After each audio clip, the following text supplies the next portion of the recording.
Yaorana et Yamaeva Inya ya Jurismana.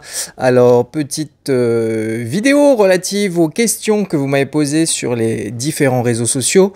Alors, évidemment, quand on fait un question-réponse, on s'attend plutôt à avoir des questions sur la chaîne, mais comme c'est une chaîne juridique, c'est évidemment des questions principalement juridiques que j'ai eues. Alors, je ne vais pas pouvoir répondre de manière consultation juridique à chacune de vos questions, mais on va les prendre individuellement et essayer d'énoncer certains points basiques. Et tout d'abord, une première question qui nous vient de TikTok relative au remblai. Alors, un remblai, c'est une extension de votre propriété privée sur la mer, notamment en Polynésie. Vous ne pourrez, en théorie, jamais vous approprier ce remblai parce qu'il se situe sur le domaine public, et plus particulièrement le domaine public maritime, qui est un domaine public naturel. Et dès lors, vous ne pouvez que demander une autorisation d'occupation temporaire de celui-ci, bon, évidemment avec des demandes à échelle régulière.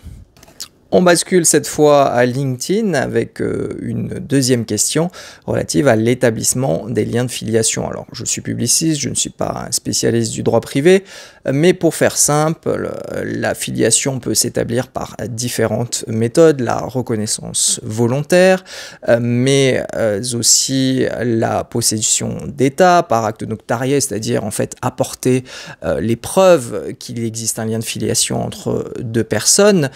Cela peut être aussi par reconnaissance conjointe et dans tous les cas, on peut évidemment passer par le juge.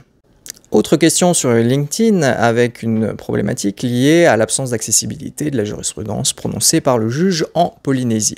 Alors en réalité, je n'ai pas de réponse à cette question. On peut penser que c'est lié à un manque de moyens et au fait que le papier est toujours extrêmement dominant dans le travail des juridictions, alors un peu moins pour les juridictions administratives.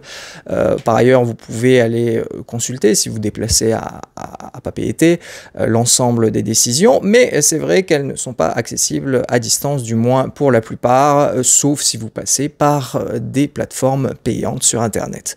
Alors, c'est pas nouveau, il y a eu un rapport sur l'absence de clarté, d'accessibilité du droit en général en Polynésie, mais on peut espérer que cela va petit à petit s'améliorer. On bascule cette fois à YouTube et on a deux questions qui étaient relativement similaires en relation avec la mémoire. Alors la mémoire en droit public, en tout cas comment réviser, comment emmagasiner des informations, bien les retenir, ne pas se laisser déborder dans le cadre de l'organisation. Alors moi je vais vous donner ma méthode, elle ne fonctionne peut-être pas pour tout le monde, mais en réalité c'est d'essayer de lire un maximum le document que vous devez mémoriser. Généralement je fais une première lecture en diagonale, puis j'utilise des fluos pour mettre en avant les passages qui me paraissent le plus importants, et puis je relis une troisième et dernière fois avec donc le document qui est quelque peu coloré. Si j'ai la possibilité de coupler ça avec des vidéos ou de l'audio, généralement je n'hésite pas. En tout cas, les méthodes sont différentes pour tout le monde, mais j'ai le plus souvent constaté que la méthode classique de faire des fiches et les lire un certain nombre de fois, ça fonctionnait pas mal, du moins pour moi. Autre question, dernière question il me semble, mais cette fois sur Twitter, c'est une question en Reumaohi, Reuteiti, relative au fait de l'utilisation que je fais de Marururoa à chaque fin de vidéo.